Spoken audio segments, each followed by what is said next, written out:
So, it's definitely a problem in Canada with how native reserves are managed by the federal government.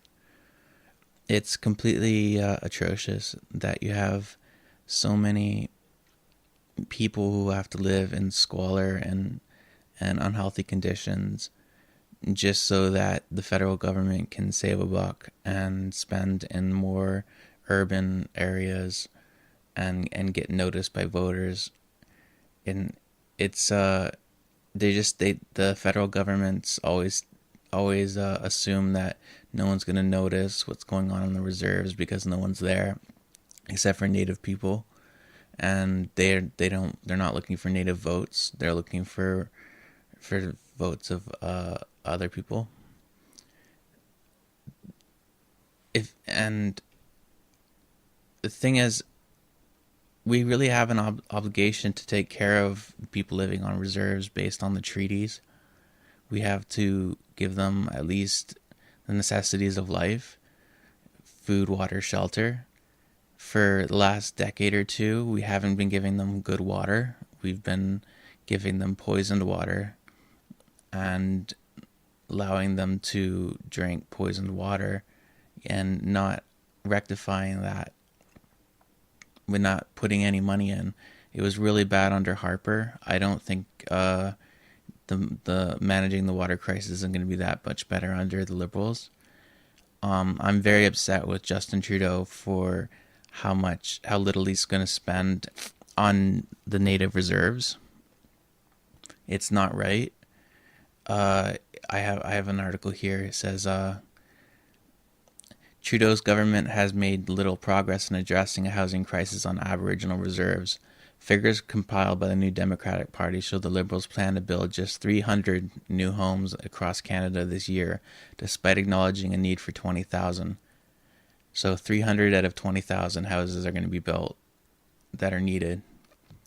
The cost of the shortfall across Canada is estimated at $6 billion. $6 billion. And we went $30 billion over budget, so you could have taken $6 billion of that, or you could have had 300, you could have had $36 billion that a deficit. But this is something that needed to get done. It's not something that you can just put on the shelf and let the next government take care of. It's something that is affecting people now, that children are living in these conditions, families are living in these conditions, people are living like 10, 20 to a house, and these houses are just in, they have asbestos in them, they have mold, they have leaking water, they have all the problems you can imagine for a house. Many of them should be condemned. They're not fit for human habitation. So they need to spend $6 billion at least on native housing.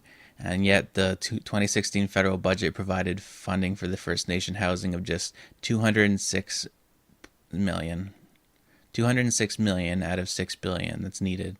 So you can see right there, they don't care. They don't care that things are going bad for natives. And although Ottawa says it has signed agreements to build, renovate, or retrofit nearly 5,000 units this year and next, it remains far short of what is needed. So 20,000 homes, and we need $6 billion to build them. And they're still going to be probably overcrowded. There's still going to probably be substandard housing. It's still probably going to be built very cheaply.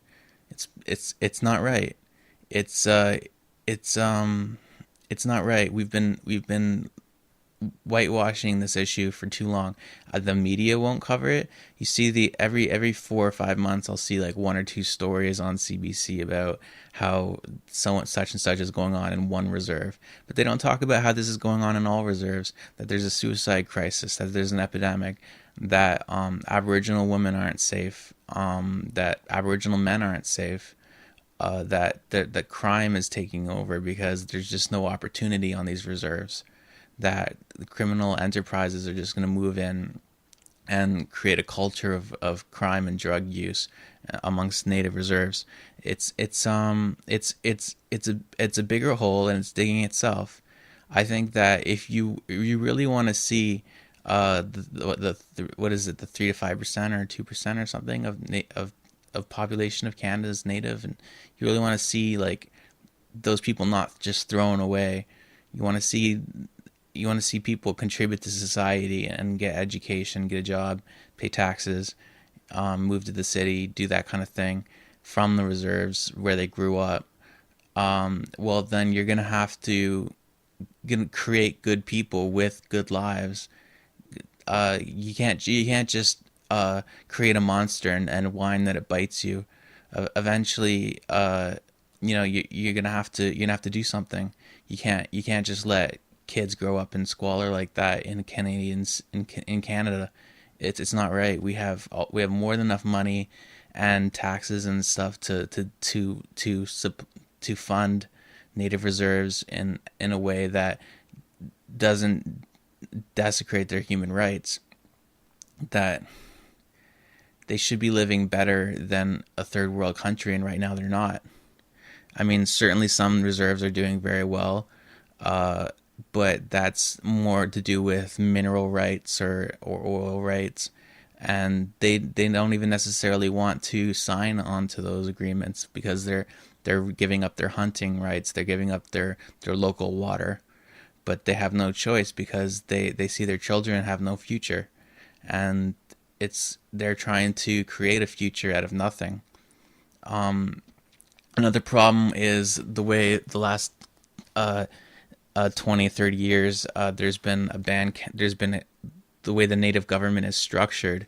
Uh, you can get a lot of corruption inside the native government governance. With the band leaders can make a lot of money and keep it for themselves off of what the government pays.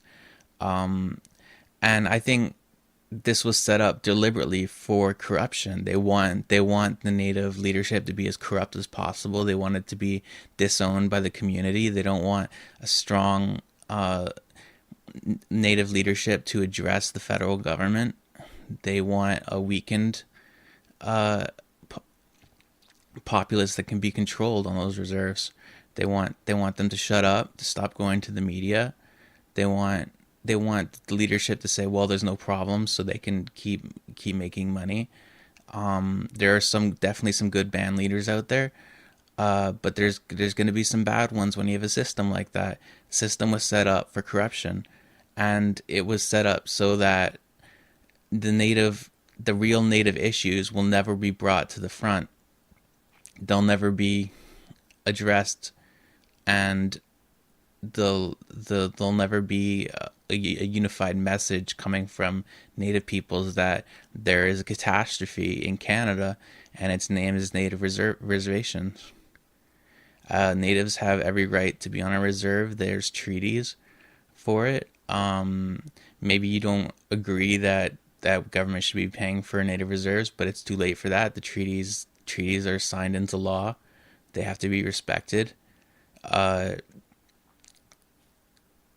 there's a whole bunch of things people could debate on this, but I think when another thing that's ugly is in Canada when people start debating native issues, a lot of people come in and they're like, oh well, natives this, natives that, and I know so and so who had a problem with drugs or alcohol, and they just it gets into racism a little bit. I'm really against calling people racists for unless it's a really serious racism, but you definitely see it in the comment section of of articles about native reservations.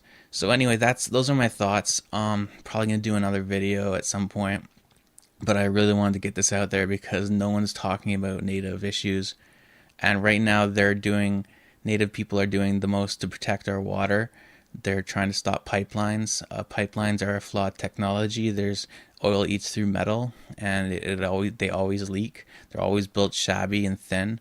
Pipelines are not the best way to transport oil. I think trains are. Trains are going to leak, and they're going to create problems. They're going to explode, but they're not going to leak everywhere, leak into the water system. It's definitely something that we have to look at, is banning pipelines altogether because the technology isn't ready. We don't have the materials that won't be corroded by oil. And if you look at the kind of oil they want to put through it, they don't want to put refined oil through it. They want to put crude oil through it. And when crude oil it spills into a river, it sinks to the bottom and it stays there. And it's impossible to get out. It's not possible to remove that oil from the water, and that water will be what native people are drinking, what other people are drinking.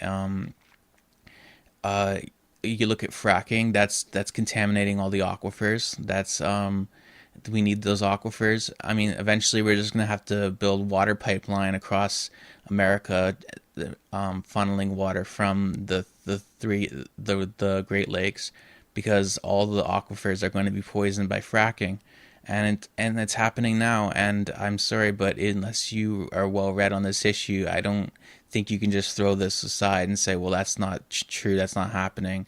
You have to look at this issue from both sides and really educate yourself, and see before you what is in front of you. And that's what I did, and I'm sickened by it. So thank you. Please subscribe to my channel and like my video, comment if you can.